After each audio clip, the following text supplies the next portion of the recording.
HHDG.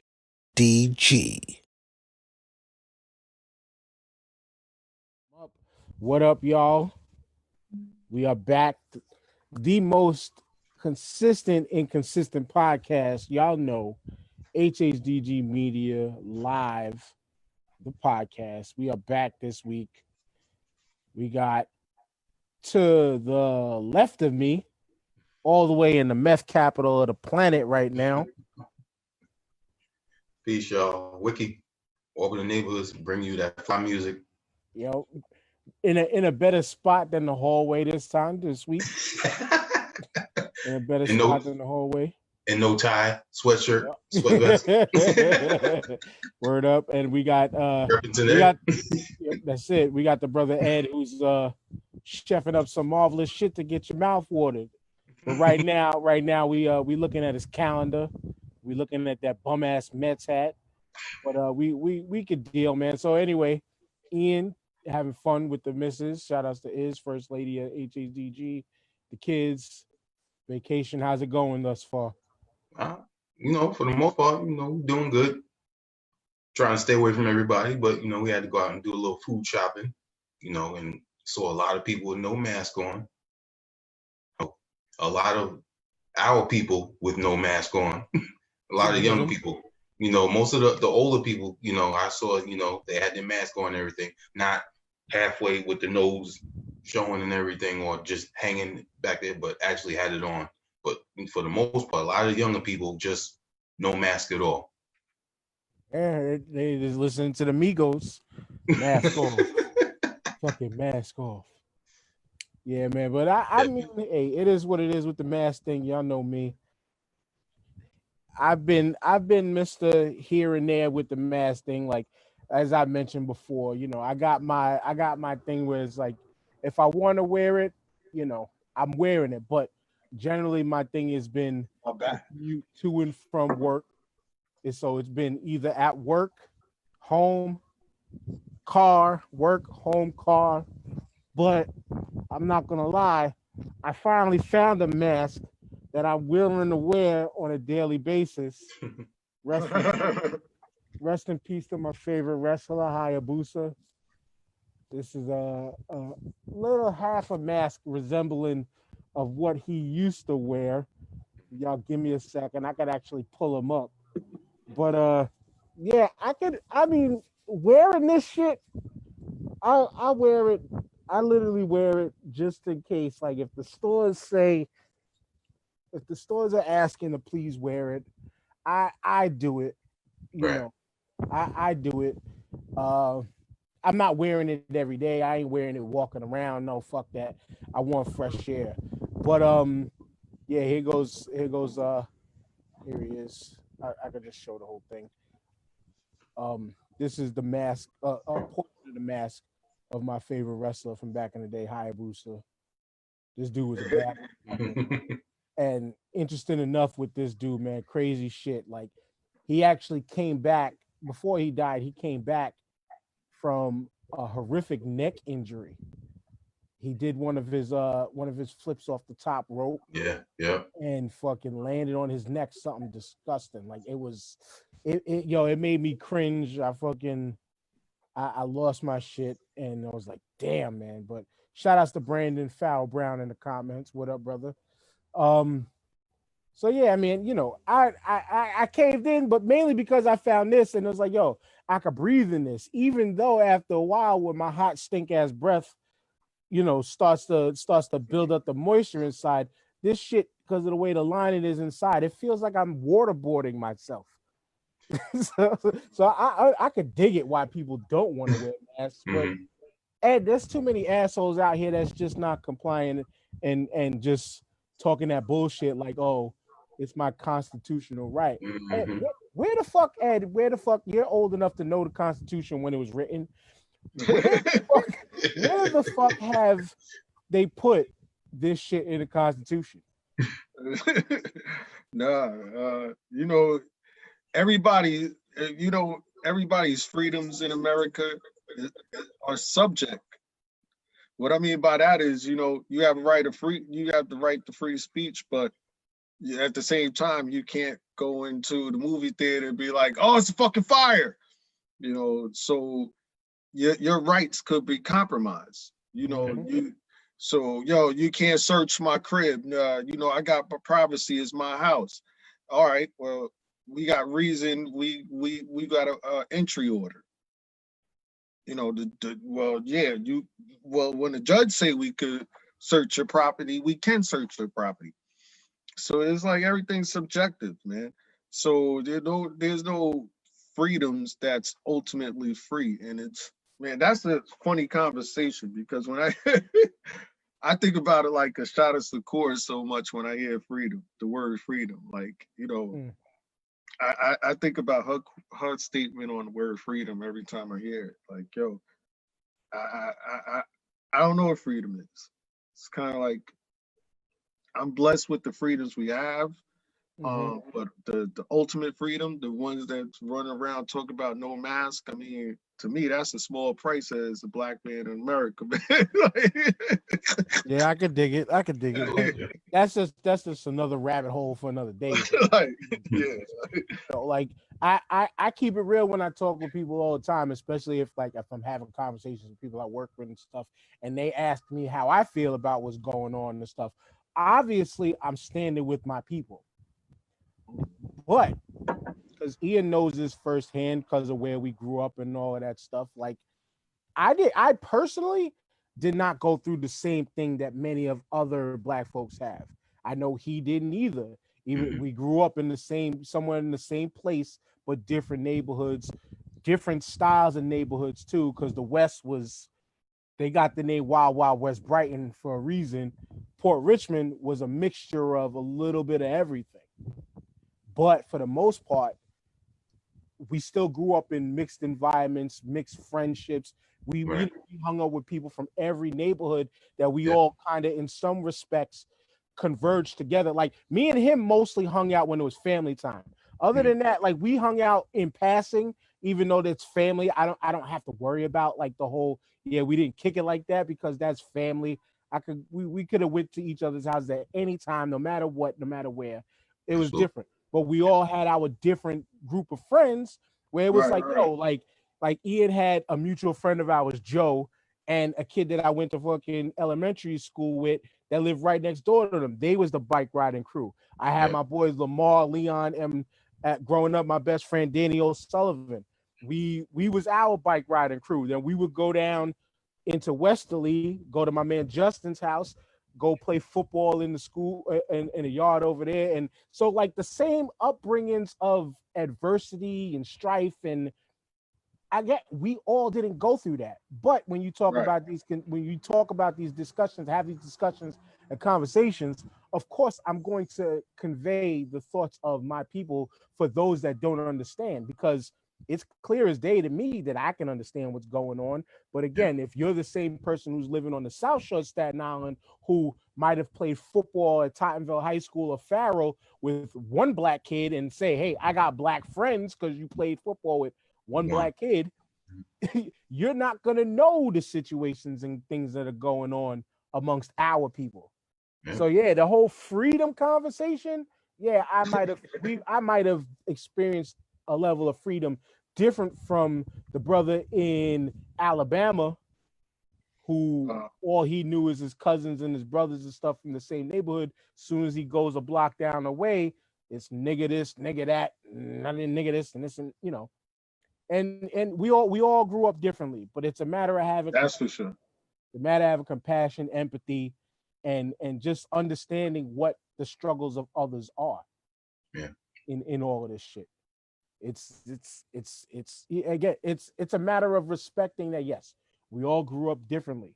We all did not go down the same paths. And this is parts of the conversation that people don't have because they want to automatically assume that, like, we all been through this shit. Like I've said it here before. One time on Staten Island in my old neighborhood, me and my boy O'Sullivan got ran up on by some alleged skinheads. All they did was jump out the car and just do this. But standing toe to toe with me was my white brother. That was, if they popped off, he was right there, ready to go. You know, he understands because he grew up like again, his mother's my mother type family shit. So he understands. He understands this shit. He knows what's going on. He knows From the what same time it yeah. is, you know, because he's seen these type of things.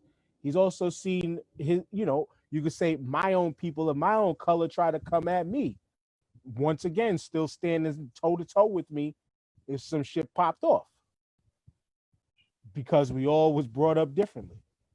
Shit goes down differently. Ian, I know you went through some of the same ordeals out here too. Absolutely. Yeah. That's interesting because that you bring that up. You know, in my mom's was the second black on the block in Laurelton. But when Laurelton Queens had the changeover, it happened rapidly. And one of my best friends growing up was Italian, my next door neighbor. And growing up, you get fruit from his mother grew tomatoes, you know, she had a garden in the backyard. There's all type of interesting things between our families growing up next to each other. And Johnny, we used to call him Johnny G. His last name, I won't say his last name, but anyway, it ended in an O, and it was 16 letters. That sounds very Italian. But that sounds yeah, about right. in Little League, man, his name started like way down here. It started like way over here. And we're from the bottom of the sleeve. Yeah, it came all the way around. But this is my next door neighbor, man, and Rosedale, me growing up, Rosedale was still like the last white neighborhood on the south end of Queens. And like it was that borderline between Laurelton and Rosedale. And me growing up, a lot of my friends in Rosedale, they had they had more white neighbors, where I only had 3 growing up. And one was a mixed family. But nonetheless, you growing up together, playing Little League together with that neighboring neighborhood, Rosedale, a lot of your friends growing up are white. A lot of your friends that you go into school with when you get to junior high school, because you all mix now.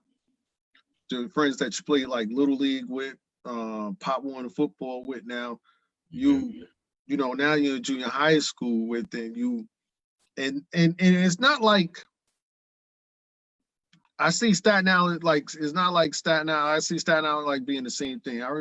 But it's this, it's like, yo, it's not like you don't have you learn to live together, but it's not like you don't have your clashes. And then when you have your clashes, man, it's bad business. I mean, shit. We used to play football in Rosedale as kids for the league because, you know, we wanted to play football. Laurelton didn't have a football team. So you go over to like Rosedale and the population is different, but you got these black kids coming in. These black kids are athletes, man. Like, yo, they run all over there. Yo, these black kids are athletes, so we got to put them on. So it's like a mixture of us coming from Laurelton to play in Rosedale and Pop Warner football, and even that, we used to walk back home, and sometimes we're walking home with the Rosedale shit on our chest, our helmet and our pads, you know, in our fucking hand, and we getting chased because of the color of our skin.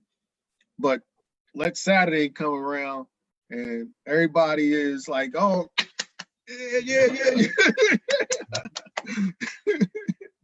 So yeah, but I also think like we gotta get these conversations gotta be had. Like they gotta be had, because so many of us, especially someone who grew up in a diverse area like a New York City, LA, Houston, Miami, with so many different people from so many different backgrounds.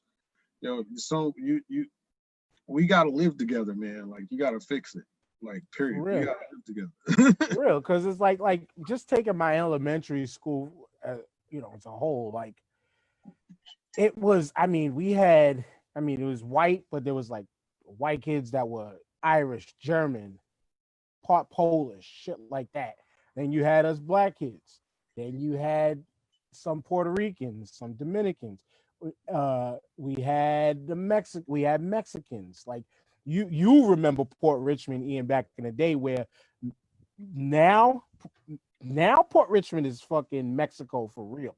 Yeah. But like where I grew up at, like in Port Richmond, it was like there was Mexican families, but there was the one Mexican family that everybody knew. Yeah. The Carry-Ons and the Sosas. Mm-hmm. And they all lived in the same house. They all lived in the same house on on Nicholas. Nicholas, yeah. And then they moved up the block a little bit, but they finally different houses. But these cats was also out dressing everybody. They came in with the freshest Jordans every fucking school year. Like they had it was just a matter of diversity. Like we everything was mixed. Then take it when I go to my junior high school, IS 51. You go there. Now you're getting the kids from Westerly, Bull's Head. You're getting the white kids from you could say the more mixed part of Mariners Harbor. The other kids from Port Richmond. So then the environment became more mixed and everybody. I mean, there was the cliques that was like, there was some more white kids over this way, but they were still cool with everybody. Then you had the more majority black crews over this way.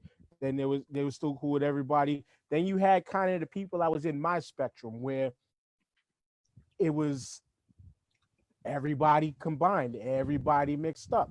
And a person like me, like I wasn't the quote unquote popular guy, but I was the person because of how growing up out here and how moving around out here. Like I was that cat who was able to go into this circle, that circle, this circle, that circle. My brother, even more than me, he was like the popular Negro amongst white kids. like it was just, but again, you can having the versatility to be able to bounce around from circle to circle. It all is a testament to how we grew up, where we grew up. And if there's any good I could give to Staten Island is that. Because like Ed mentioned how he grew up in Queens where he was one of 3 black families. Like when my father moved from Jersey, they would move from was it Woodbridge? Yeah, Perth Amboy to Staten Island. They lived in Tottenville, which was right over the outer bridge. His family was one of maybe 2 in the whole Tottenville area. But they got respected. And there was a difference. There was a huge difference. They got respect. They gave respect. They got respect. But if motherfuckers tried to fuck with them, a couple things here and there, like when my father, he did the same job I did. If he ran into some shit at the job, there was other dudes who stood up for him and was going and handling shit for him. Like, no, you don't. And not like my father. My father could fucking y'all know my father. You know my father. Ed, you met my father at one barbecue. You could just see it in his old age. He was able to handle his shit. Yeah. But also, too, motherfuckers was stepping up for him. Like, yo, this is our brother right here. You're not fucking with him. Take that Moulion shit somewhere the fuck else. And it was like that because of respect, because of how you moved and how you got. That's why I'm the way I am today. You see with the HHDG events and what we're doing or how we're conducting business as a whole. I'm that guy who's the person who, like, I try to keep many hats on things because I like to be in the mix of everything. So I understand what the fuck I'm talking about. I used to carry the same mentality from jobs because I would try to go learn this, that, and that, to where you can't tell me I don't know what to do with that. You can't tell me I don't know how to do that. This is like, or especially on sanitation, it opens up opportunities for, say, I can go have an easier day than the senior person who was the one who said, I don't know how to do that. Having versatility in life and having versatility across the board is key. I don't know how we fell down this rabbit hole, but it is what it is. One thing we're gonna talk about real quick before we get into the matter at hand, which has been the the topic of a lot of nonsense that's been going down in the group, that has been the civil war that I called it, is going down in the group between, of course, the South and everybody else. I was just pretty much like that. It's the South versus everybody else. This Meg Thee South got Stallion, something to say. yo, this Meg Thee Stallion situation, man. I didn't talk about it on the starting five. Oh, really? Oh, wow. This shit is it's disturbing, man, because one is a gorgeous girl who, whether you listen to her or not, the girl does have talent.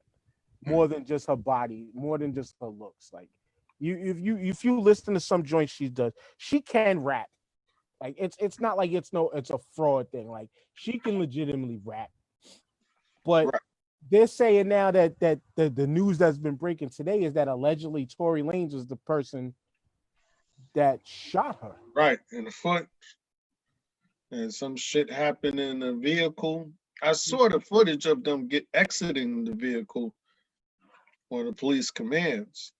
And I looked closely on TMZ on the video, and I looked closely when Meg got out. And you could see the spot stains, like the blood spot stains on the ground. Yeah. And it's disturbing, and no one's cooperating. So for whatever reason, yeah, it's disturbing, because how two stars get into a beef and a gun come out? Right. Like, I mean, Was it accidentally? Was you showing off your gun? What did y'all have a beef? What fucking y'all you guys are for a gun to come out in conversation. yeah. Yeah. I mean, Ian, she's called the Stallion for a reason. She's not a small woman. No. Was she getting, I mean, in your opinion, like, was she maybe getting the best of him and niggas' egos got in the way? Like, I don't know. And that's a possible question, because we are talking about Tory Lanez. You know how he acts. You know, we just don't know. There's too many questions. Too many questions, but not enough questions for tonight, because, like I said, and I didn't get like Ed and watch the video, none of that. But you know, I have best wishes to her, man. best wishes to her. I have I love the fact that Meg Thee Stallion is a TSU student. So I don't love her music. I like her music. I like her style. But for what I know about the young lady, she carries herself well, and I wish her well, especially as someone going to my school. I think she graduated now recently. But anyway, whatever. She's a TSU Tiger. Your mic's off there. We might as well watch it all together. I pulled it up just now. Hopefully there's no commercials. But this is by way of TMZ. If this shit wants to play. See, if y'all watched the podcast last night, my shit started working like TJ shit. 56K. I don't know who that is on the ground. Is that the driver or another? It looks like it's the driver because the door is open. Right. And I understand it was supposed to be a the driver was working.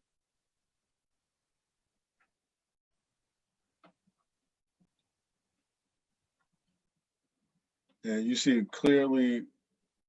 It's a sound on there, Dan. You could hit the sound or not? I was on mute. Oh, I mean on the TMZ, because they have a sound where you see, so you can see the blood stains. The blood splatters right there, yeah. And that's her? And she's limping when she's going back too. Right.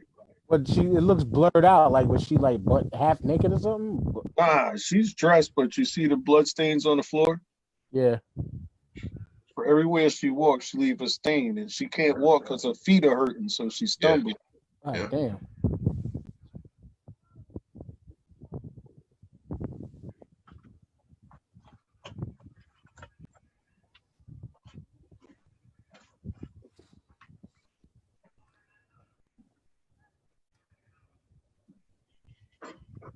I don't know, maybe that's her. That's her right there. Then I guess.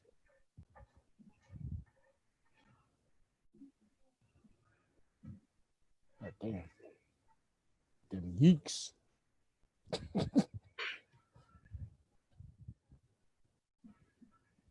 Why they got her bent over like that though?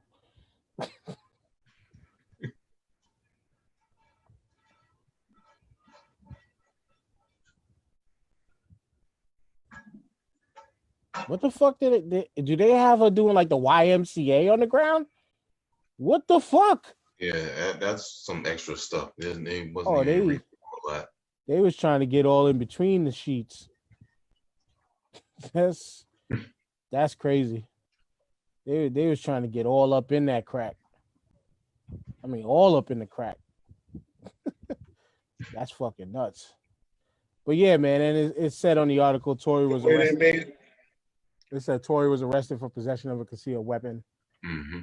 You know, so all we can do is just sit back and just see what happens, man. But I believe she's put out Instagrams and stuff like that saying that she's doing okay, and yeah, man. Again, it's music wise, I don't really listen to her music and stuff like that, but still, I let alone a pretty woman, I don't want to see any person or woman or male or anybody have to go through some situation like that, man. So again, best wishes and all the positive energy in the world to her. And again, hopefully this ain't no situation that Tory is tied up in on this type of fuckery. Right. Because the kid. I mean, musically, the kid is doing some things out here. I don't truly listen to him either, but I can recognize what the youth is doing. I can recognize what this cat is doing. And so, let's hope for the best out of this situation. I mean, best for her, really, because she's the true victim. She's the true victim. Yeah. Get shot up for what? I just don't get it. I don't get it at all. But anyway, man, Ed's gonna come back because I see he's probably having him too is on the 56K modem. No T1s in here. Let's get into the matter at hand, the discussion at hand. This is where I put out in the comments if there's anybody outside of the Northeast, or even if you're in the Northeast and you want to come through and be a part of the show. Shout outs to Iz. She's watching. I see. She can just kind of walk over into the camera and say hi too, but that's on her. Let's get into this matter at hand of the Civil War. But before we do that, we got to get back into some of the rules and understandings within the group, because we had a situation with some cat who, again, we're pretty much we're a few thousand members strong, but for the most part, those that are consistently active, we're a tight-knit group. One of the rules that we always discuss and maintain heavily is to not report posts to your lady says she's bucket naked. But anyway, she exposed it in the comments, so I ain't saying nothing that she didn't type out. My bad, y'all. Love you, Is. But hey, hurry up and get off. Yeah, you gotta do what you gotta do. I feel you. But but anyway, back to the rules and the shit that's going down in the group, man. It's fucking like, yo, we asked y'all for years. It's in our rules and everything. Do not report posts. Do not report posts. Bring them to the admins. We are a team of 20 of us. You can just go through the list of members, and then they give you an option to click to see who the administrators are of the group. Hit us up directly when there is an issue. If you see a post, because the issue at hand was somebody shared a Cardi B post that was notable bullshit, and the cat reported it. What you do, and if you don't realize when you report these posts, is you're triggering Facebook to come take a look in. Yeah. And see what the fuck is going on. See if we have any more community standards violations. Shout out to one of these groups I'm in. I'm not going to name names of the group, but I believe the time that I've been in this group, which has been since earlier this year, we're already on the second group because too many people, they feel like, oh, this is just the internet. This is just Facebook. I could just post what I want and do whatever, this, that, and the third. The first couple of community standards violations that goes down very quickly gets eyes on the group. And then let it be a third and a fourth that come back to back. Facebook comes in and then says, you violated too many community standards. We're going to review what's going on in this group. That group that I'm talking about, like I said, we're on the second iteration this year alone because they shut down the thing because they found too many community standards violations. Now, in our group, we don't generally have this kind of discrepancy. We keep this shit pretty much free and clear of the fuckery. We want to keep it that way.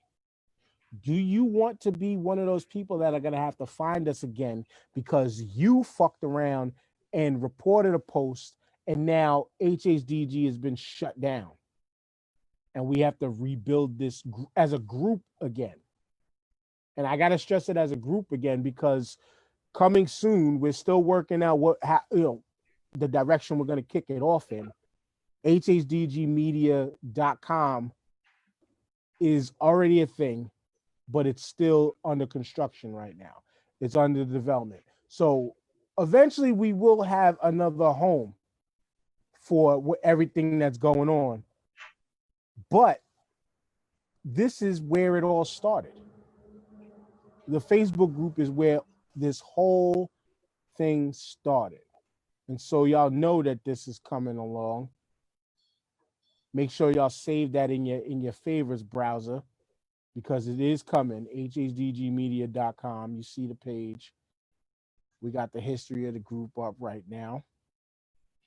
This group has been around since 2010, created by Jeff Nelson as a place to discuss hip hop freely and his love for the legendary MC Cannabis. Yes, if y'all group members, don't know why this group was started, as he told us to our faces, he started this group because he wanted to talk shit about how great cannabis was. We was all there in the bar I think it was at Fat Buddha when he came through and he mentioned it to us. But again, man, it started off with a small amount of people. It's grown to the abundance of numbers that we see nowadays.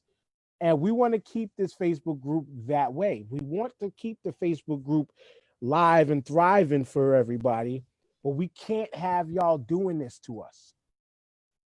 We can't have this shit. So again, there is a list of 20 of us administrators in this group that can take care of you. Everybody that you see on the screen now is people that you could reach out to. You could reach to Ian, you could reach to myself, you could reach to KB, you could reach out to, again, I'll even show y'all.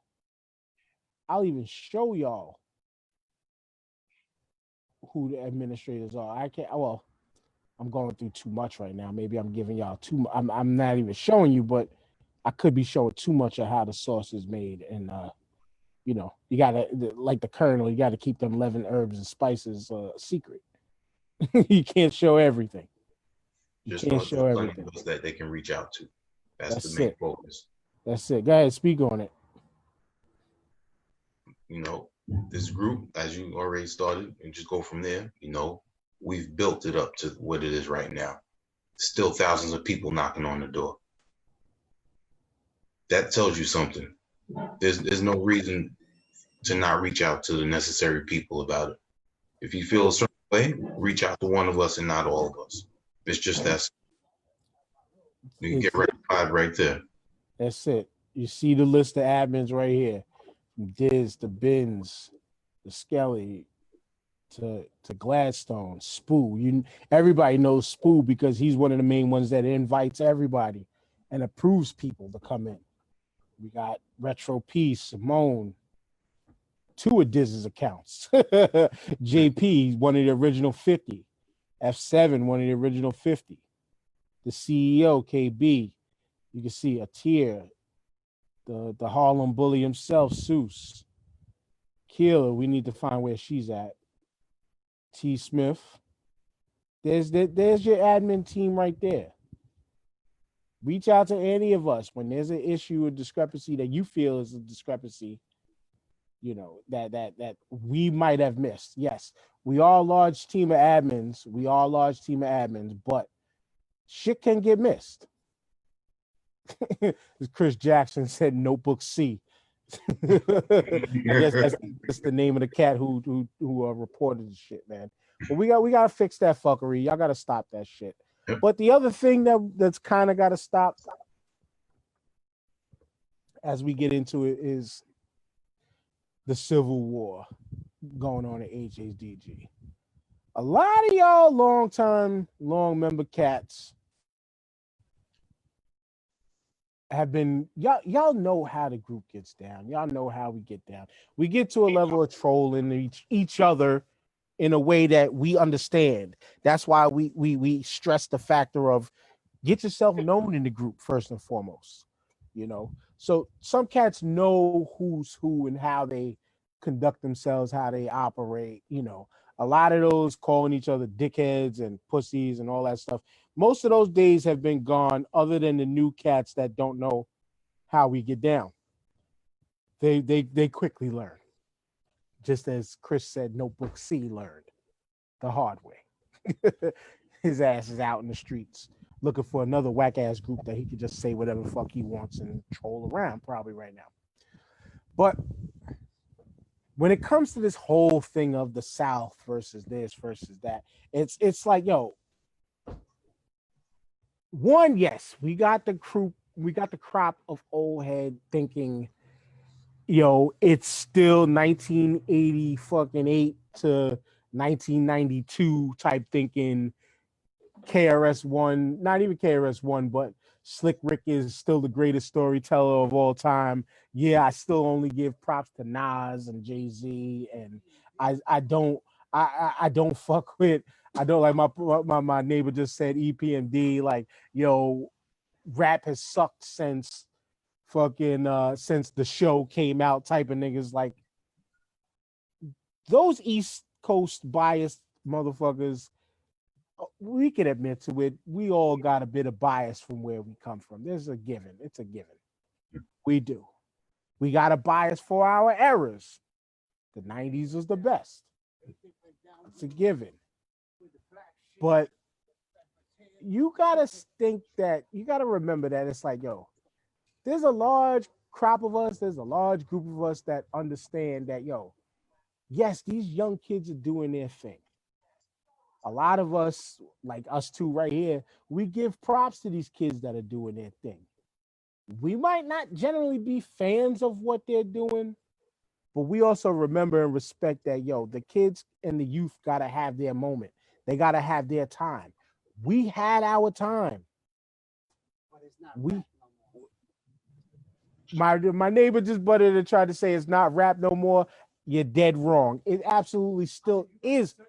It absolutely still is rap. It's just not the styles that we grew up on. That if we're talking about, if you Jay-Z, he got lyrics. Y'all hear him. I hear him. There's still young talent out there. Yeah, and 2 Chainz, come on. 2 Chainz. You want to bring up Chainz? I'm sorry, y'all. The sidebar. You want to bring up Chainz? That's a bad description to bring up, because if you go and listen to 2 Chainz right now, that dude literally can spit. I never thought in my life that I would ever pick up one of his albums. And what was one of the last albums he came out with? Maybe like an album or two ago, Ian. That off the, I think the one after that pink cover one. Well, I don't remember. I think it might have been the cover with just the 2 Chainz on it, where he was just like, he was. Yeah, that's the one. I can't remember the name. Chainz got some shit, but back to where we was at on this though. we respect what the South got going on. We just again, you got it, Jason. You're the man that should be coming on with us because you're in the comments now. What's up, brother? You're the one that should be coming on with us right now. This is what I need y'all to stop doing, and I'm gonna name drop right now. I'm gonna name drop because it was Justin Allen Littleton, homie, longtime member of the group. This is the nigga that came out with, and I'm just because this is it's. I ain't gossiping. The post is there. This is the nigga that came out the other day and said, all you East Coast niggas was loving when Tim Dog was dissing the West Coast. And I had to add the comment in. I said, since when did us East Coast niggas love Tim Dog like that?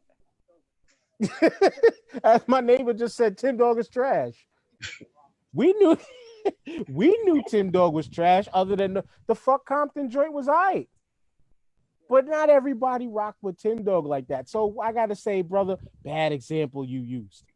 Terrible example you used. Terrible example you used.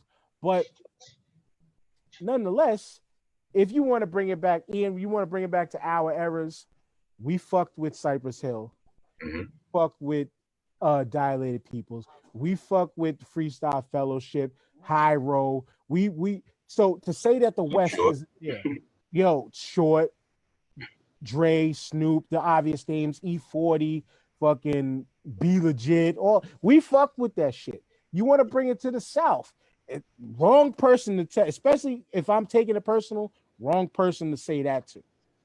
I fucked with Paul Wall, Chameleonaire, fucking South Park Mexican, fucking Zero, fucking, Pimp C, Bun B, the average names, Ghetto Boys, because some of y'all can't think past the 80s, 90s cats, the Ghetto Boys, Pimp C and them.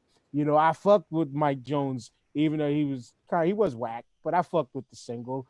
Take It to Atlanta. We fucked with all those other cats, like, from Luda to, personally, Luda to me, there was a moment in time, his first 5 to 7 albums, you could ride through and listen to straight through with no skips. We fucked with the Outkast, Goody Mob, fucking everybody that was affiliated with the Dungeon family. You could take it to Florida. We fucked with the 2 Live Crews. We fucked with when Pitbull was rapping, not doing the shit that he's doing now, Mr. Worldwide shit. Like, we fucked with the South on a level that y'all just seem to not understand, because y'all wasn't mixing with us Northerners at one point in time. They played all this shit on Hot 97 up here. We got this mix of music from up here. It was on the videos every week in, week out. Big Mike, fucking Big Mike's out. Come on, Big Mike. Take it to Memphis when you had the 8-Ball and MJG. 3-6 Mafia, which is one of my favorite groups of all time. Shit like that. Like, we fucked with this sound that y'all assume we didn't fuck with. But then you got to fast forward it back to today. We got to remember, too, we came up in an era where lyrics mattered. All the artists that I mentioned remembered lyrics mattered. But we also, again, I'll stress, and I'm going to pass it to you, Ian, we respect what the youth is doing, even with the fact that we're looking at it as lyrics still matter. But we are grown enough to allow these kids to have their moment. And just because we might not want to bump some shit that you love does not mean we hate on what y'all are doing down there. Have at it. One too many times, right? You could talk about that so much. They say that up north we were biting from the South, but did you pay attention to that influence? Where did that come from? That's pretty obvious right there. And it's still going on now. And the influences go back and forth. Because, exactly. Yes, a lot of the young New York cats are sounding like what the South is doing, because generally when you remember these eras of hip-hop, and these eras of rap music, not just hip-hop, the culture in a whole, but these eras of rap music, people that are coming up generally following what's the hot shit and what is going on that's selling on the radio. That's what it is. Now, shout outs to Grunge Gallardo in the comments. He said, excuse me, when I made my point, he said, this isn't true. These artists will tell you that they didn't get play on the radio early 90s and why. Early 90s, you are right in some respects. Early 90s, you are right. Because the early 90s, rap music on the radio was still trying to get its footing. It was trying to get it simple. It was trying to get on the map. Rap music was still trying to get its way. And so at the time, New York radio catered to New York, which in some respects, I wish they still did now in some ways, because the South got that shit on lock, because the South actually represents who they are, who's from their area and who's from their territories. They still do that by way of radio. New York radio no longer does that shit. They just go by whatever's the hot shit that the people are saying is the hot shit, that the club says the hot shit, because that's what brings in money. It's different from the early 90s. The early 90s, yes, we wasn't getting that shit on the radio up here, but we got it by way of video shows. We got it by way of BET. Later 90s BET Uncut and things like that. And then as this music started to grow further and became undeniable, New York radio did start to play this stuff, but it was in the late 90s, early 2000s.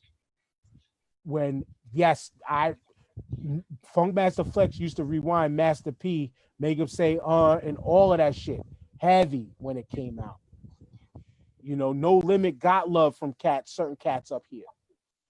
And again, for some of y'all, I might be the wrong one to say that to, because when I first started to fall in love with rap music, it was because of the West Coast.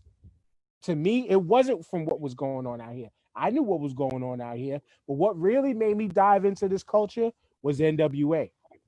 I've made this known from jump since my first day in the group. Cats like NWA and what was going on in the West made me fall in love with rap, because that's what was on TV at that time, where I wasn't in the let me dig mode. That digger mode came when I became a DJ, started DJing back in 96 in my boy Flip's basement. That's when the real digger came out and really started to branch out even further than what we had here in New York, what we got out of the way. I'm the wrong one to say that. I'm the wrong one to think that, the man ain't got no love for the South and Outkast and Too Short and Dr. Dre and them. Nah, not me. I'd be one of the few people that was actually bumping some screw tapes up in Staten Island. And I got that by way of my boy who was from out here, who did military in Texas. He used to give me all the screw tapes. Niggas wasn't playing that shit out here because they wasn't aware. They didn't know. But what's going on here in the group is again, we say you got to come in here with some thick ass, but don't go capping off at the mouth thinking that we don't have love for what y'all are doing. We might not like some of y'all cats lyrically. Yeah, it could be a vibe, but maybe Quavo is just not my thing. Mm-hmm. But I could fuck with Too Short because besides the bullshit, besides his early shit, that was like, nah. As the man grew, lyrically, he also matured and showed that, he is a spitter. Like, he can spit. Right. I just use him for example because, the dude can rap. He can legitimately rap, man. And there's no denying that. But not everybody is that. Like big ups to Little Baby and Da Baby. Like they're putting out joints that, again, when we talk about songs, because we can start pissing some people off about some New York shit if we wanted to, off the conversations we had recently. But these cats are actually making songs in some respects that actually mean something, or have lyric content more than just spitting bars with a hook. But it's a vibe. It like, you know, y'all, some of y'all that aren't from up here, y'all gotta understand that. Like, we rode with shit that was a vibe. Generally, that was the club and party music. But at the end of it all, when we go back to what we want to listen to, you gotta have a little bit of everything. You gotta have a little bit of vibe joints. One or two party songs ain't that bad. Gotta have lyrical content in some joints. You gotta be able to flex just your rapping ability and just be able to go with bars. You're looking at two people on this camera right now that, again, we can encompass and have a love for everything when it comes to rap music. And y'all know Ian can find it all. Y'all know he can find it all. But this infighting of like, yo, we ain't got no love for the South, just from two New Yorkers from the birthplace of this shit. From the birthplace of this whole thing. We just gotta remind y'all. We gotta remind y'all that it ain't like that for all of us. It ain't like that for all of us. Like, before you go, I want you to go give some words on this too. But shout out to Seuss in the comments. He says, I fucks with Lil Baby. That's dope. Randall Irwin, Short Dog was just going in, cranking out music and just saying the craziest shit. He was a party rapper to a point, but when you listen to early Too Short shit, he was giving you stories. He was giving you pimp-like stories, shit that was going down in the neighborhood. You know, later, older Too Short, he's still the same shit. Giving you a lot of party joints. Grunge Gallardo again said, it's that backpack crowd, Lyricist Lounge, etc. Same crowd that knocks anything but MF Doom and Pharoah Monch, etc. They hate Jay-Z too. There, once again, you go, you're wrong. Seuss might hate Doom and Monch. Well, hate Doom, but again, when you're talking about people who are versatile in what they like and what they love, I could go from Raucous to Company Flow to fucking playing 3-6 Mafia, listening to some of the most morbid kill your mother, father, sister. I could even go to Insane Clown Posse if I felt like it, which not really, but if I wanted to listen to that type of shit, we could go there. We could take it to fucking Zach De La Roca and listen to some anarchist rock rapping. I can go to fucking, even if you want to go to terrible Limp Bizkit. I'm just speaking on the levels of versatility. A lot of us New Yorkers actually can do that with our ear. I think we like the diversity. Speak up, Iz. I hear you. I'm sorry, I'm asleep. No, I think we like the diversity. We enjoy it. We want it because what we listen to on the radio get sick of. So we branch out because that's what we enjoy. We want to hear it. Mm-hmm. So nothing new. Go further on it, Ian. Well, I would want to go Speak back. all everything. I was going to go back to the South and, the concept of they're not lyrical. I mean, it goes throughout history, that there'll always be that type of bounce sound that New York doesn't have. But if you pay attention to it, the lyrics are always there.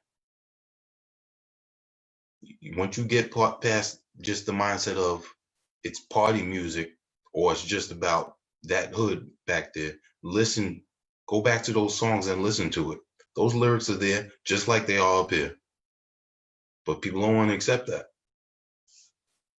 100%, man. Or like, even we go Cash Money, man. Like, again, take it to some of the few. Like, I was one of the few people who was bumping fucking Lil Wayne's first joint on Cash Money.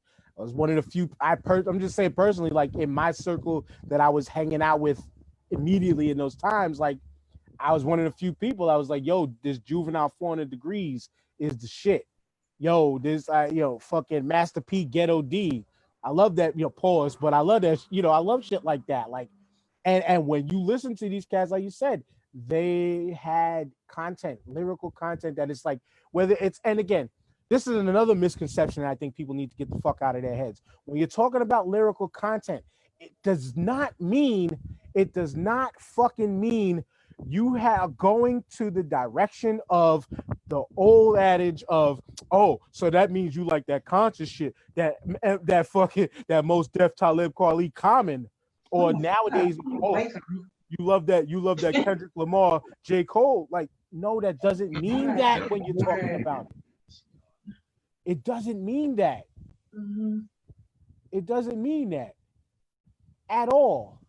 Wow. Fucking, it's like, yo, like, I fuck, man, listen, let me just talk, Ian, and I'm gonna find some shit that just like, go ahead. Well, I'm gonna post a group that just put out a recent song that they're out of Atlanta. I haven't heard them put out music in about 2 years. A few people know about them. I'm not gonna say their names till I post it tomorrow, but pay attention to them. Toby's my nigga. Toby's my nigga. He's from Texas. Like, come on. That's true. Freddie Gibbs, come on, man. We don't just like just one thing. Come on. Exactly. Like, here we go. Like, we know what this shit is about right here, but it's not even just Master P and all them kind of not cats. this commercial. Not this commercial. We're not talking about manscaping our balls and stuff right now, but but shit like this, like, we fuck with this. It was a party joint, whatever. Yep. And they was talking about getting high. Yes, it was about getting high. It was about the quote unquote bad shit. But they gave us a song that made sense about getting high and got people interested in, yo, what is that shit they drinking? Mm-hmm. It was shit like this that we fucking, that again, a New Yorker like myself would be banging. We would be playing the whole slob on my knob shit like that, talking sexual shit. But guess what? The lyrics made sense to the title of the song. At least that's another thing that again, it's not tonight. I know, because I would be poking some people in the eye of where the direction I want to go towards when speaking like that, because I got mad love for these cats that I'm with talking about but not saying their names on. But even out of New York, and I'm just saying New York as a whole, not New York City, but even out of New York, we have a crop of ill rappers that are just ill rappers, that they can just rap. But these cats don't make songs. We have the same shit too. We've always had this same shit. Because everything isn't just about the bars. And that's a part of the point that we've been trying to get across to a lot of y'all. And yeah, this ain't fair that it's just us New Yorkers talking about this right now. We wanted some of y'all to jump on and be like, yo, state your case. I'm about to jump you know what? Fuck it. We still here. I'm going to drop the invite in the fucking group right now. Come join us. If you want to chop it up with us, I'm going to drop the link in the group while we still here. Come have this discussion with us. We don't mind the back and forthing. I know y'all about to hear it now. Here it comes.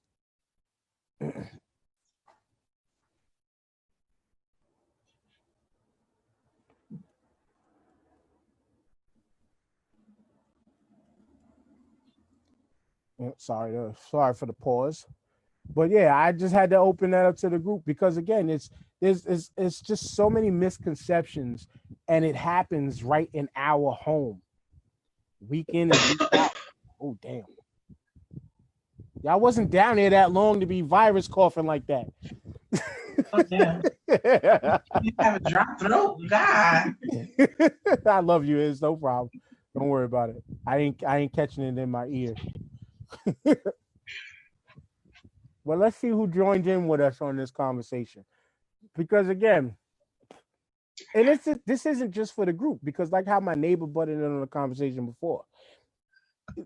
People like that in New York, he's only a couple years older than me, but people like that in New York have these misconceptions that yo, rap ain't the same, rap ain't this no more, rap ain't, it ain't about, it ain't no more lyrics, it ain't no more this and that. And it's like, no, those misconceptions need to stop. What the fuck what are you listening? Where are you even getting your music? If you're just sticking to the radio, of course you're not going to hear what you're looking for, because now more than ever, the digger type of mentality is what you got to have in order to get new shit. You want to hear something different, you have to be able to, you have to have the energy to want to dig and want to go further than what's being fed to you. But we know people love to be force fed. Yeah.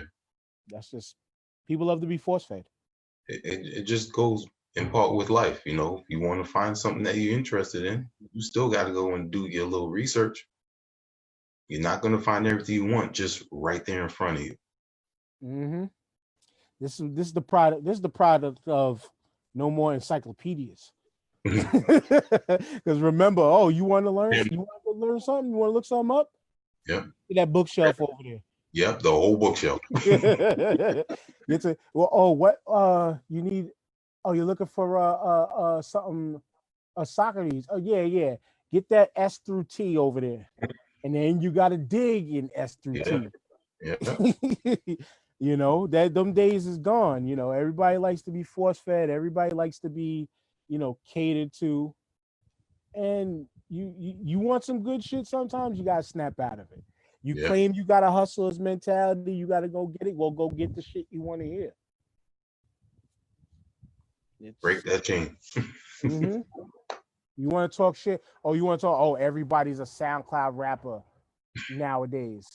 I hate that phrase, because salute to everybody who's on SoundCloud, because they're utilizing all the tools that are out right now to be heard. Right. Instead of looking for the old school traditional way that doesn't work the same, because y'all got to pay attention to what's going on. A lot of these cats that get on nowadays, they get on off of the strength of the legwork they put in. And now record companies are giving contracts to people because they're bringing a 50,000, 100,000 following on Instagram with them. They're doing all the legwork for the labels nowadays. Mm-hmm. So you got to do like these artists do sometimes. You got to put your own work in to get what you want.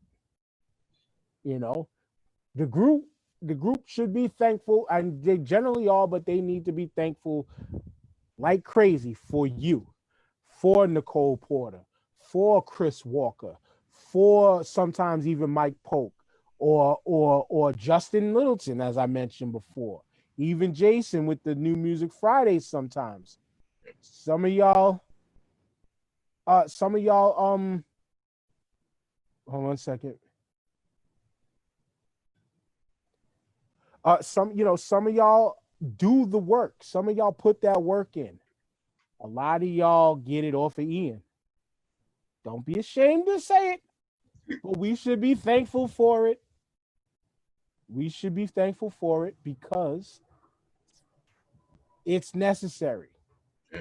And if there's anything that tells you within this group that there is a level of non-biased, Ian's posts are just that. Like I always say, this motherfucker finds freestyle artists under a mountain in Iowa better than you find your next door neighbor.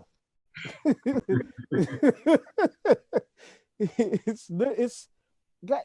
ahead, have the floor, Ian. I can't do all the fucking talking tonight. It's just I have that digger's mentality, and at some point, if something piques your interest, you got to go and look for it. There's been so many times I've read liner notes and credits on albums, and oh, this person worked with this person, and it makes me wonder how they linked up. And then from there, I find so many other things from there.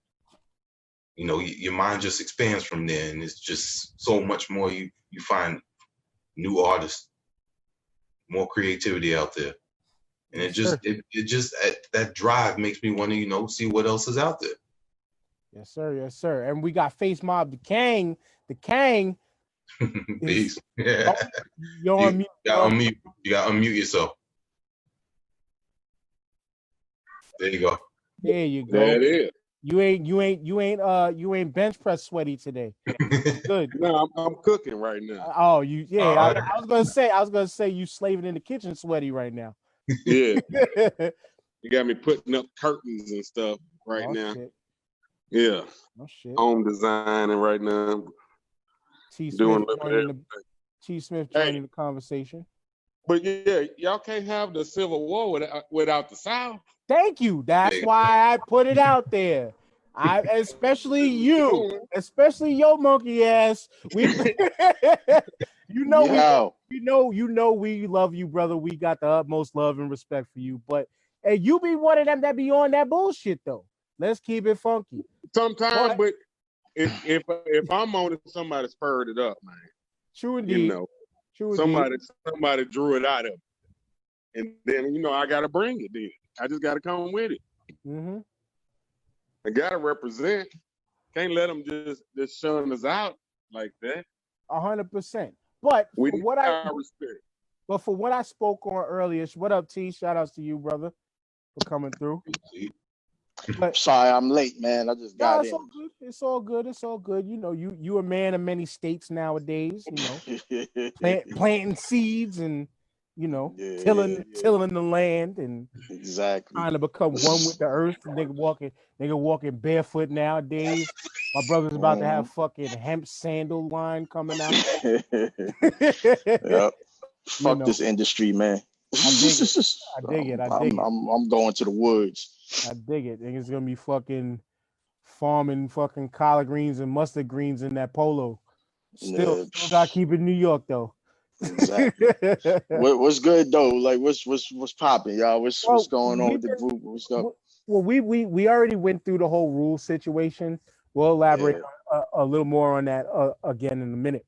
But we were discussing the quote unquote civil war that's been going on within the group, which is the South versus everybody else. And we've made it clear. I know I made it clear because again, you know me, I'm one of the few that you can't kind of pin this kind of label on. Ian, the same thing. You can't pin this label on that we dislike or hate the South like that. It's just we might not like what certain people that you may feel is doing right now, but a lot of us had love for the South for the longest. For the longest. And that was part of the point that we was trying to stress. Jason came on, and now there he is.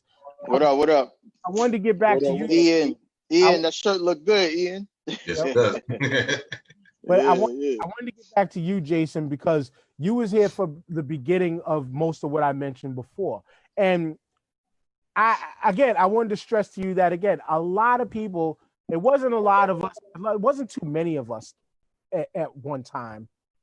A lot of New Yorkers didn't dig the South at one time until certain artists came through that cracked his doors down. Like, of course, the great Scarface smacked a lot of people. I was one of the few people, if anybody, who used to bang the Diary like crazy. That to me still is my favorite Scarface album. But we was playing this shit. A lot of New Yorkers, whether you knew it or not, we was playing Southern artist music. But at the time, when we came up, and we're all roughly around the same age range, even those artists, as Ian mentioned, when you go back and listen to some of these songs, it might have felt like fuckery for your region, but they still had some type of level of content by way of a song format that you still was able to feel.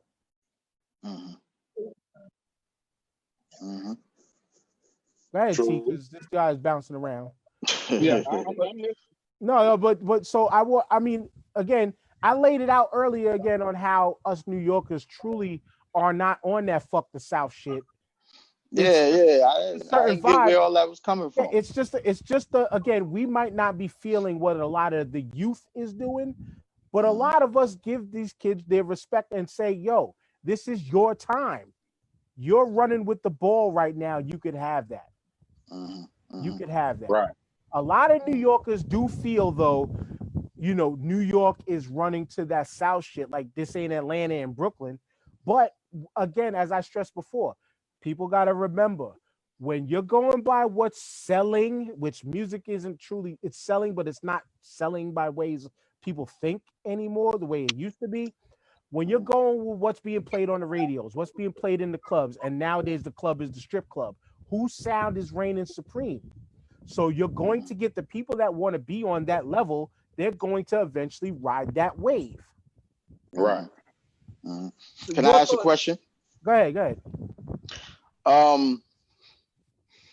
Where does strip club music fit in all of this? And I'm not saying that to say that's what the South is about. I'm just saying, I think to me, the bigger picture was strip club music taking over the culture. You understand what I'm saying? And that was either Miami all the way up to Atlanta. You understand what I'm saying? I just saw a whole shift, like when the industry started talking about, okay, we're going to start trying our music out in the strip clubs, and the strip clubs started becoming the litmus test on what was hot and all the other stuff. And I don't know, I don't want to say that was just a South thing. That's just seemed like a cultural thing, you know what I mean? That the strip club vibe started taking over the culture. I could be wrong, but like, it does feel a lot like that, more or less, than just saying South, East, West.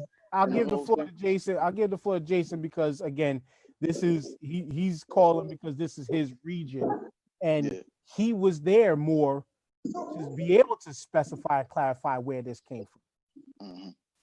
Well, you know, that started actually in Miami. Miami is Luke started the strip club music. No, but here's the thing though. Before anybody. But it's no, but here's what it is off of T's question. It's not the factor of who started it, because we're clearly and aware Miami bass, yes, because it was before when it wasn't called twerking. It was called twerking. It was called booty shaking music. And then booty shaking evolved to clapping them cheeks. And then but you know what?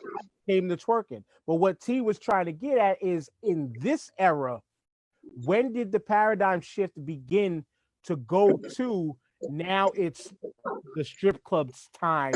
Because you know what? I'll even add a little bit to it, just to be a little bit more specific. What I'm saying is, having been around the industry and all the other stuff, it just felt like there was this shift where the mind state of the people who are in power always kind of started going into, I mean, I experienced this up at places where I worked at. It just seemed like that mentality of the strip club organically started coming into the decision making of where you know, what artists were picked to be in the limelight, and like the club became the strip club became the place to break records. And then, like, but that came, you gotta know that came from the artists though. Atlanta started that because they would pay like Greg Street or whoever's running the strip club at the time. They would pay them to sample it, to get it played, to see how people, you know, they checking the temperature of how people felt about the music. And if the girls go and the money flowing, it was a hit. And that's how they checked it. See, Atlanta, like I said, you gotta give Atlanta credit for that. Gucci Mane stayed, you know, leaking his songs in the strip club. Not only him, T.I., they all did it. Jeezy, then the BMF movement, you know, that they the ones that got the execs and everybody to start going. And then, you know, like I say, but they already knowing what nights people go to certain ones, like Magic City Monday, you know, Blue Flame on Friday or Strokers on Friday. And, Don't and to sound add good to me. to add So to what that's you're how saying, that went and about people getting the stuff tested in the strip club. and I'm gonna tell you about I guess this is more of a rumor on the TV side of things.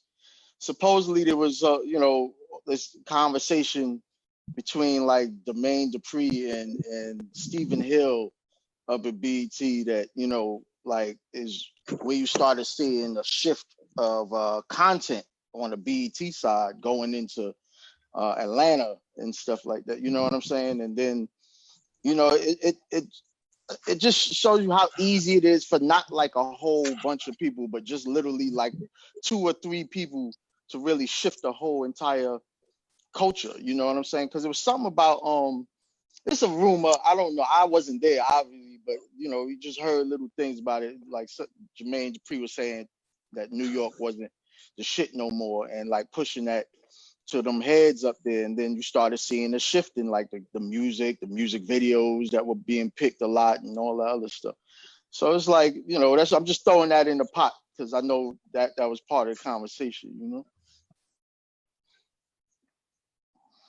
I would say though, even too, when we're talking about a shift, and especially when it comes to New York and the club scene itself in New York, because let's remember in one time in New York City, besides the radio, records used to also break in clubs too.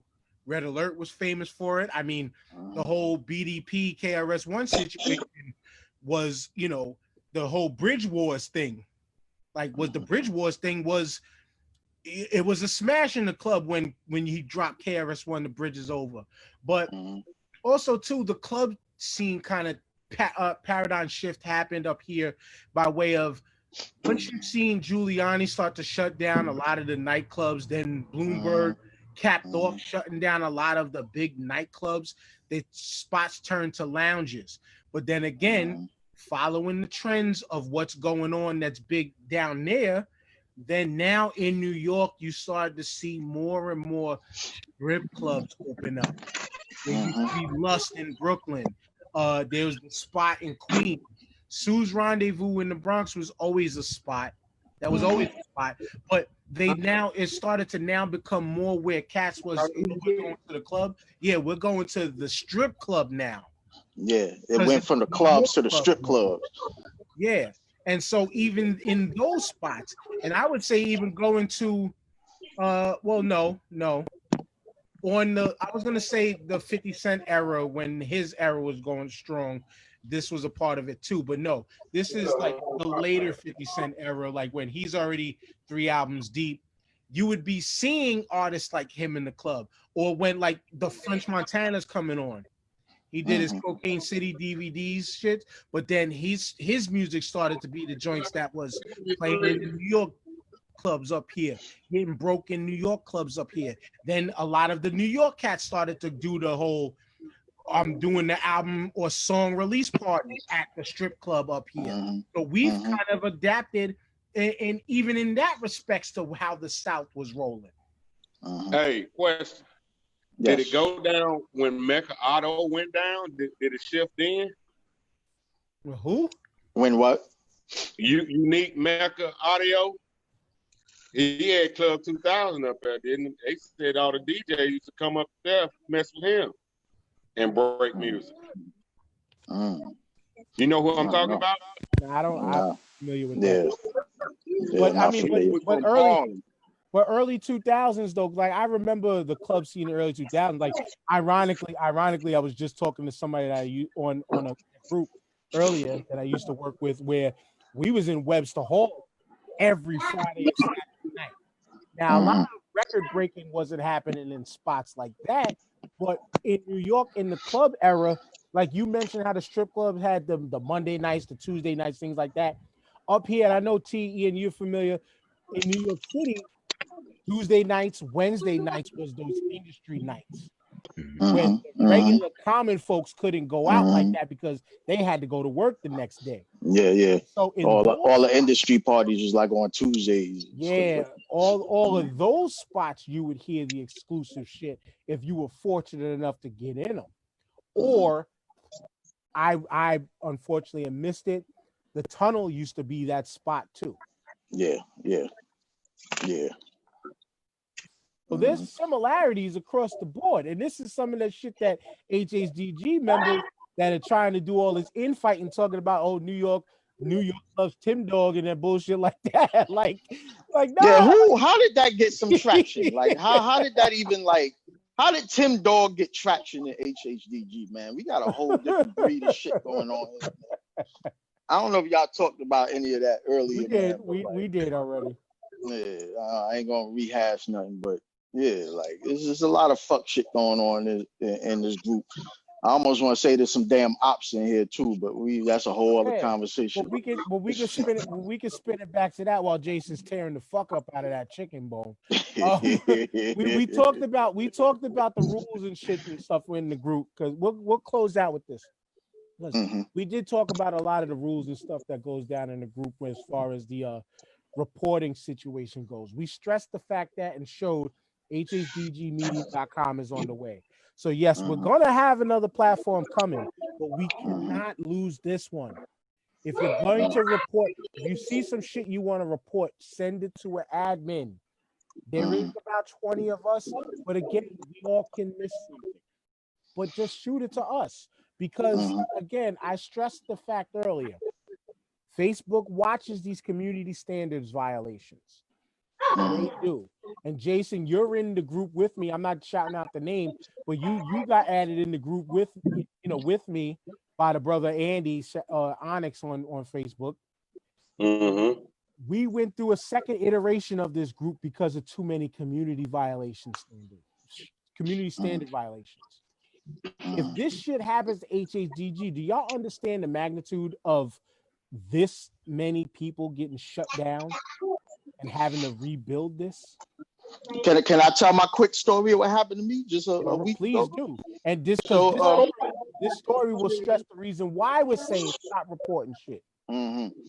So out of the blue, about 2 weeks ago, see, I'm using my little burner account right now, right? 2 weeks ago, out of the blue, somebody tried to hack into my account because I got an email, try to get in my Facebook account. I got an email saying that I was out the state and somebody here in the state was trying to get in my email, and then within the next 5 minutes, my account was frozen. I'm sitting there finding out what the hell is going on, like hitting up. They sent me, it said, we reviewed this is permanently done. So literally my Facebook page that I have over 10 years was done with no questions asked, no explanation on what happened or whatever. And the thing about that is my Instagram page was locked into that page also. So my Instagram was disabled. So my Instagram and Facebook was in. Like I said, luckily I had my burner accounts, my little side accounts and stuff that I could still be on. But like Facebook been on some shit lately. And then if you really peep it, the last week, a lot of our members have been getting hacked. You know what I'm saying? I got hacked. So a couple of members, a good handful of members got hacked. So you know what I'm saying? So something is definitely going on. This whole violating community standards thing is bullshit. Some is good situations, I'm sure, but like for the most part, a lot of people are getting caught up over stuff that they even might have posted like a year or two ago or something like that. You know what I'm saying? And then you got it easy enough where people just like, for example, somebody just yesterday tried to tag me and say I said some anti-Semitic stuff that I never ever said, but just the fact that they did that and probably would have tried to report it. You know what I'm saying? Like, it's, you know, these are the things that we starting to play around with. You know what I mean? So we just got to watch what we're doing. If there's any issues or something, like hit an admin up just directly and talk. We all adults, you know what I'm saying? For the most part, everybody here ain't trying to police nobody or nothing. I know y'all say otherwise because I'm always the police, but you know, ain't nobody trying to police nobody out here. You understand what I'm saying? The only time that we do extreme measures where we just got to straight tell y'all, yo, do this shit or don't do that, is when it's getting too far and it's losing little control. That's the only time that like we'll really take some charge and whatever. Because at the end of the day, yeah, I mean, like we try to keep a democratic perspective and all that other stuff, but at the end of the day, this is still a group. controlled by admins. We do what the fuck we want to do. Not to say it like that, but it's just true. Like, we set the vibes, we set the tone of what we want being done in the group and all that other stuff. And like I said, I think people get it twisted that we be so diplomatic, we let so many things fly. But like, if we really wanted to, we could really be on some shit like, yo, nah, we ain't letting that happen. We ain't letting that happen. And being on that a lot more, but we try to stay diplomatic. You know what I'm saying? We could be on that level of where we have to approve every post that comes through. Yeah, and y'all don't want to do that. For that. We don't have time for that. Yes, there's a large group of us of administrators, but we all don't have time to fucking sit there and approve thousands of posts a day that come through. So we grown people. We got kids. We got our jobs and businesses and all types of shit going on. You know what I'm saying? So if we don't catch something within an hour or something, that's just what it is. Like, we goddamn panties in a bunch of shit. Yes, but hit us up, not Facebook. You know, because like T mentioned with the hacking, even like I had to hit up a homegirl from high school that happens to work the same job as me. I had to hit her up today because even on Instagram they're getting people. Like, one of the things, like I and this is the how I'll say how the conversation went, because something felt weird and I threw out some lingo that, because we worked the same job, I knew I was looking for something to come back in that realm. So it was simple. It's the person said, "How are you doing?" I said, "Good. How you been?" "I'm home trying to be safe, doing some research on what to invest in my grant money. What's good with you?" I said, "Calling out sick." As soon as I said calling out sick, and you know DSNY, you should, and if you're inside, you know. And they said, "That's great and good to hear from you. Are you not aware of the federal government grants they announced on CNN News last week?" Sure. This is the second person that tried to get me this week. A different person tried to tell me some bullshit about some alleged financial advisor person. And I kept fucking with them like, "You're a hacker. You're a hacker." And they kept responding back to me, "No, I'm not a hacker," but copy and pasted the same message over and over again. Like, yeah, okay, report block. Be careful out there, y'all. And that's the thing. If you see some shit that looks hacky, yeah, you know what? If it was that desperate of a thing that really you can see that it's going to fuck us over as a group, that's when you could kind of report it, but still let the admins know first. Yeah, let the admins. And then maybe we could take it to Facebook and say, "Hey, the health and wealth of our group is being under attack by this shit. Fix it." Yeah. You know, like, send it to us admins first. That's all we're trying to say. And that's how we're gonna leave it for tonight. We back, the most consistent, inconsistent podcast on Facebook. HHDG Media Live, the podcast. FACEMOB the King. You know what it is, brother. Love as always, but you get the first final shout outs. First, I got to shout out the South. You know, I'm the president of the South in HHDG. Second of all, you know, HHDG is all love. We're gonna work that out again. We're gonna work this shit out too, because again, you know, we are a business, HHDG Media Incorporated and all that, but we gotta have this discussion again of the chapters situation. Because we need to see more things happening regionally.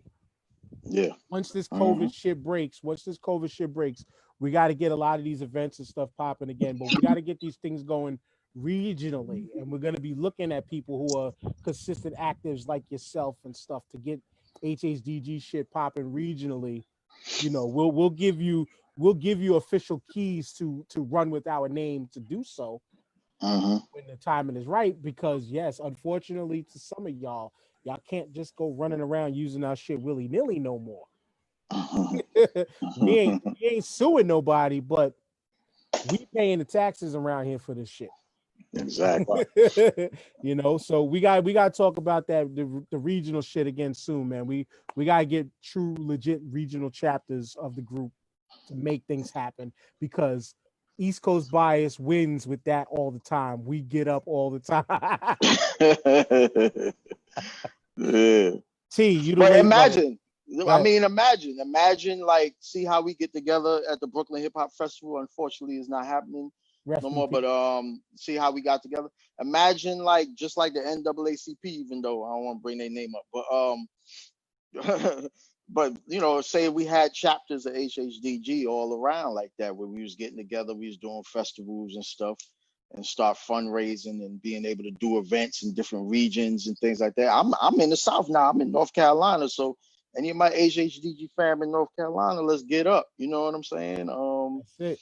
You know, and we can make this bigger and get back to what we used to do. I think we've been doing a lot of fuck shit for the last for the last couple or whatever. But like all of us who've been long time HHDG members know that it was a vibe for a good minute. We was all getting together, even the people that wasn't able to get together in New York, we was all still vibing with each other and all of this. So, you know, I think we just gotta do another purge. We gotta stop tolerating the bullshit. You know what I'm saying? Like I said before, we was kind of being diplomatic and all of that, not trying to, you know, pass judgment on people quick and cutting people off left and right. But I think we're gonna have to just do that. Like, I think it's getting to the point like we're really just gonna have to do that if you either about HHDG or not, because too many people talk shit about this group at this point. A lot of people met together, yeah, especially outside of the group. I get that, you know, things happen and all other stuff. But what I notice is people get into it with a select 2, 3, 4 people that they seem to just get into these little spats and stuff with and start cursing each other out and all this other shit. But then you come back and then you say the whole group is on that bullshit. And that's like fucked up. Like, it's like all of us are like older cats. This ain't no young group. This ain't World Star Hip Hop or nothing like this. You're talking to like a bunch of grown people. Some act immature, yes, whatever. But for the general part, everything that happens can be worked out if we conversate or we just respect each other. You understand what I'm saying? But like, it seemed like a lot of fuck shit been going on lately. So we're going to have to really pull some hammers down for real. Ian, final shout out. But peace though. Yeah. I'm the prodigal son of the podcast. Yeah. Nah, it's all good and fun, but like he said, it's about being mature. All it takes is one few apples to assume that it's everyone. Yeah. That just goes in life. You can't assume that it's everyone. That's it. Once again, reach out to us. You got a problem, reach out to us. And the East Coast ain't got love for Tim Dog like that. Stop fucking. Yeah, like we y'all like yo, can you imagine, like, where did that come from? Like, fucking motherfuckers is loving Tim Dog. Who the fuck started that shit? Nobody fucking was listening to no damn Tim Dog out here. And what's funny is I was on his video set on that video because it was shot in Flatbush. You know what I'm saying? So like, shot in the air and even motherfuckers on the set of that video wasn't feeling Tim Dog. So fuck that dumb shit. Fuck y'all talking about? Like, what kind of stuff, dumb, silly shit y'all talking about out here? Like, come on, stop this dumb shit. That's all I'm saying, man. And with that being said, y'all, we out. Good night.